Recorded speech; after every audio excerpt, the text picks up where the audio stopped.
Bom dia, boa tarde, boa noite, caros alunos. Vamos para uma videoaula, agora, uma videoaula de banco de dados. Continuação aí, vamos falar sobre atributos. O que são atributos, né? Atributos, é, explicando assim, bem simplificadamente, atributo são os campos que vai dentro de um banco de dados, dentro de uma tabela, né, de uma entidade.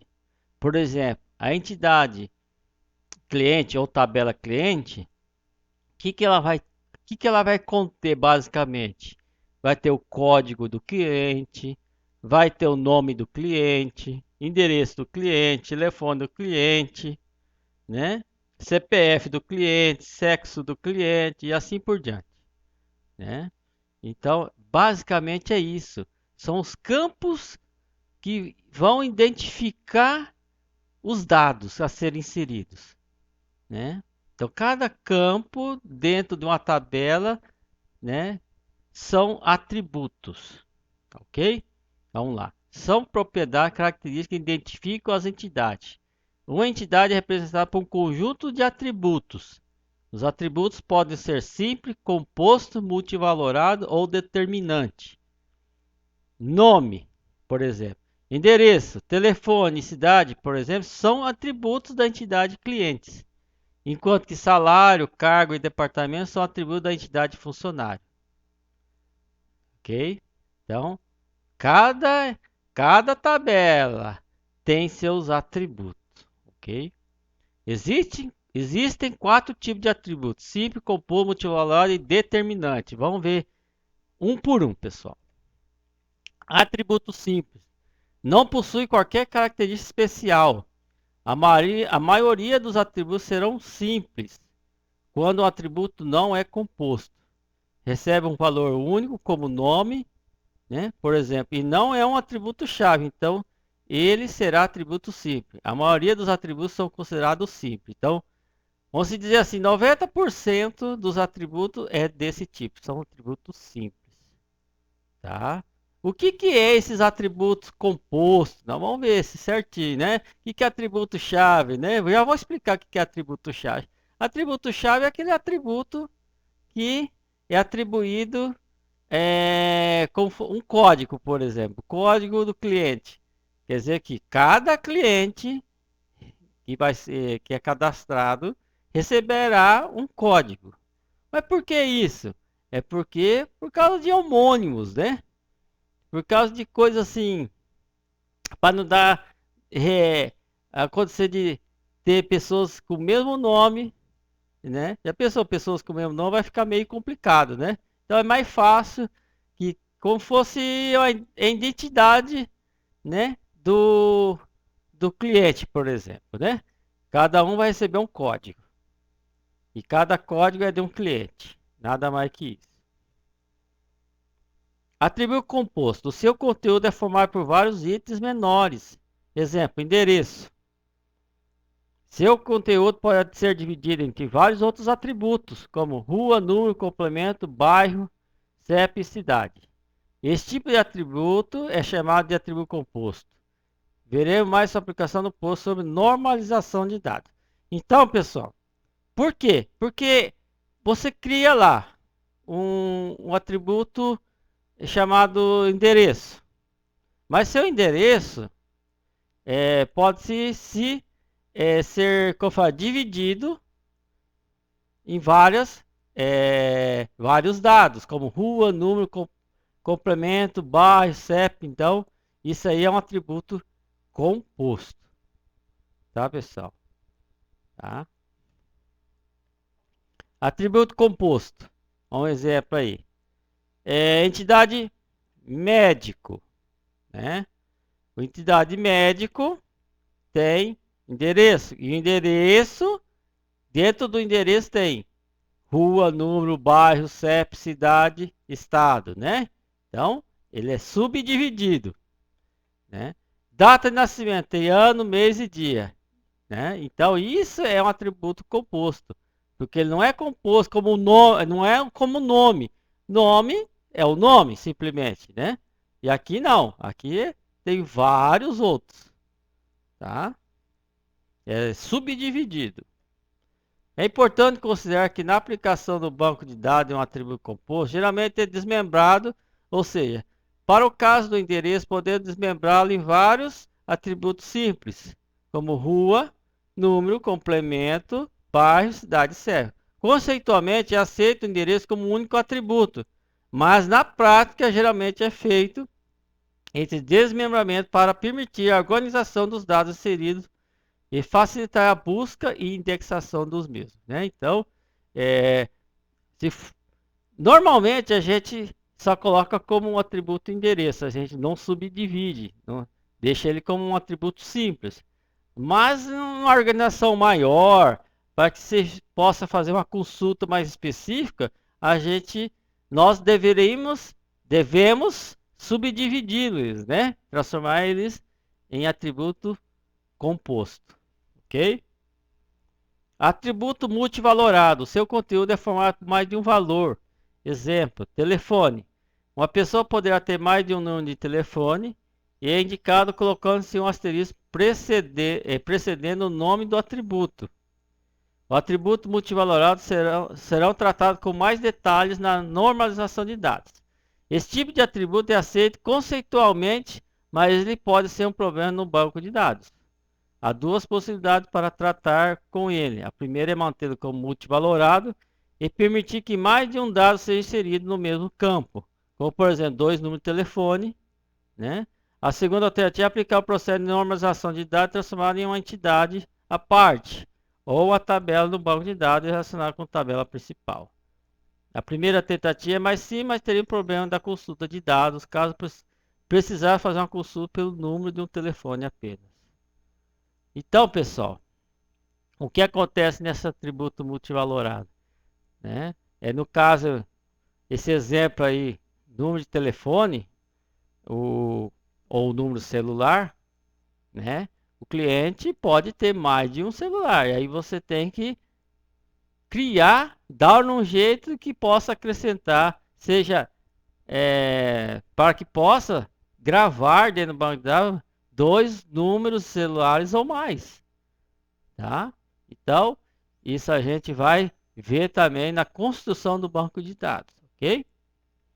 Olha lá, atributo multivalorado, professor, né? Telefone, professor, celular, aí vai ter o celular, né? E o residencial, então tem 2, então tem que dar um jeito de que possa cadastrar tanto o celular como o residencial, ok?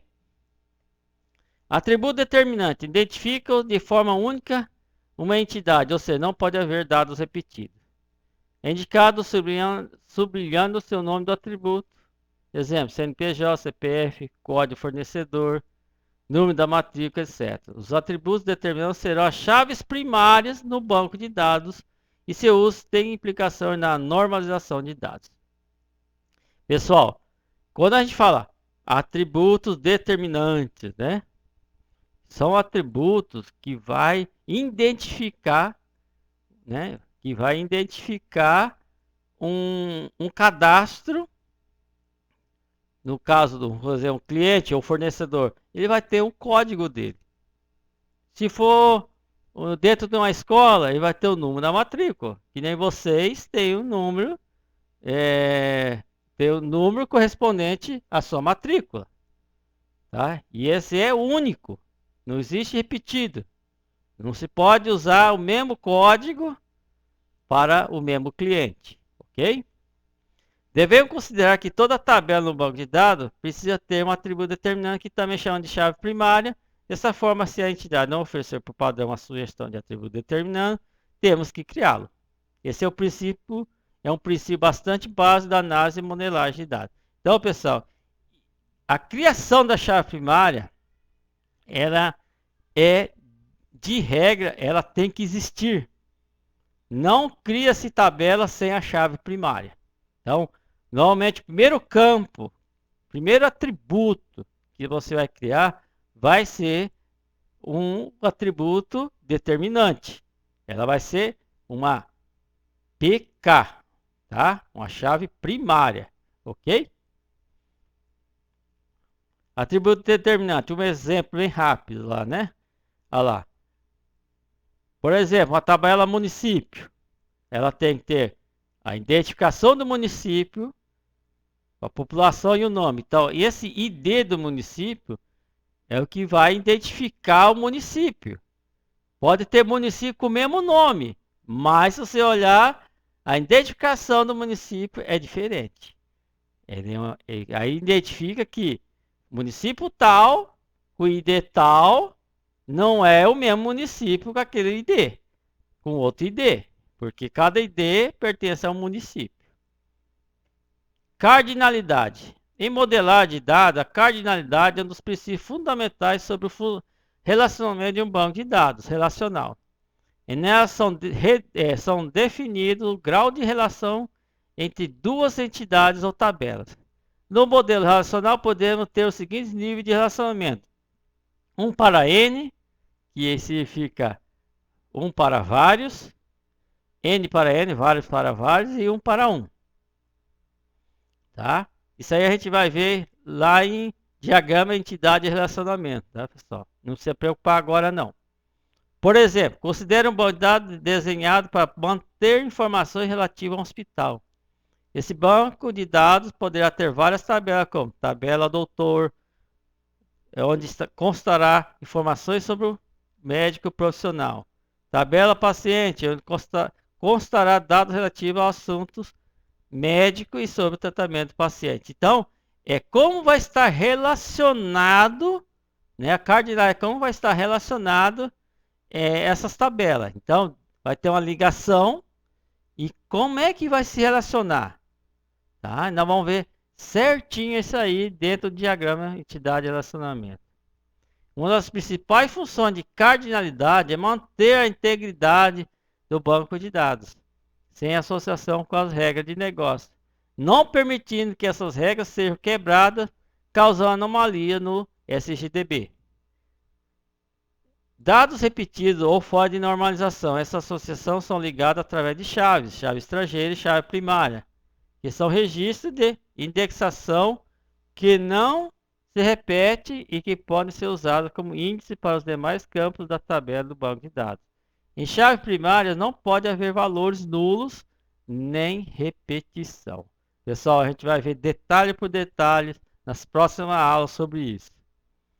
Nesse modelo temos o seguinte cenário, né? Este é o cenário vários para vários, ou entre os registros da tabela doutor e o registro da tabela paciente, pois vários médicos poderão atender vários pacientes.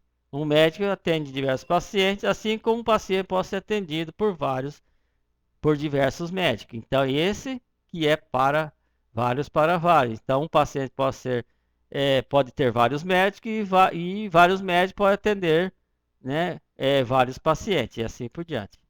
Existirá o relacionamento 1 para vários, né? 1 para N. No relacionamento de tabela departamento em relação à tabela de médico, pois um doutor poderá trabalhar em somente um departamento hospital. Contudo, um departamento poderá ter vários doutores. E essa é a relação de 1 para N. A gente vai ver isso, né, incansavelmente. Nós vamos trabalhar isso dentro do diagrama e vocês vão entender como é que funciona isso. Já o relacionamento 1 para 1 será usado no caso onde o registro de uma tabela só poderá ter um caso de associação com o registro de outra tabela. No caso de venda, por exemplo. Uma venda pertence a um cliente. E um cliente, né, pertence àquela venda. Tá? Então, é um relacionamento 1 para 1. Relacionamento. Relacionamento é uma associação entre entidades. Pode haver relacionamento envolvendo um autorrelacionamento ou mais entidades. No diagrama ER, esses últimos são representados por losangos com o nome rotulado como mostra na figura abaixo. Então lá, um cliente pode ter um ou várias, né, nota fiscal. Isso é a compra, né? E a nota fiscal, uma única nota fiscal pertence a um cliente. Tá? Olha lá. Uma nota fiscal, quem gerou essa nota fiscal foi um vendedor. E o vendedor pode gerar várias notas fiscais. Tá? No caso da venda, né? Olha lá. Nota fiscal pode ter vários produtos. E vários produtos podem estar em várias notas fiscais. Tá? Esse é um pequeno exemplo de como é que fica um diagrama entidade relacionamento. Pessoal, é isso aí, tá? Na próxima aula, vamos dar continuidade, tá? Fiquem atentos, hoje tem exercício, tá? Faça os exercícios para aprender, para gravar. Não veja somente uma vez a aula, procura ver aulas mais várias outras vezes, tá? 2, 3 vezes se for necessário. Veja a videoaula para gravar, para aprender, tá? O que significa isso, tá ok? Muito obrigado, até a próxima aula.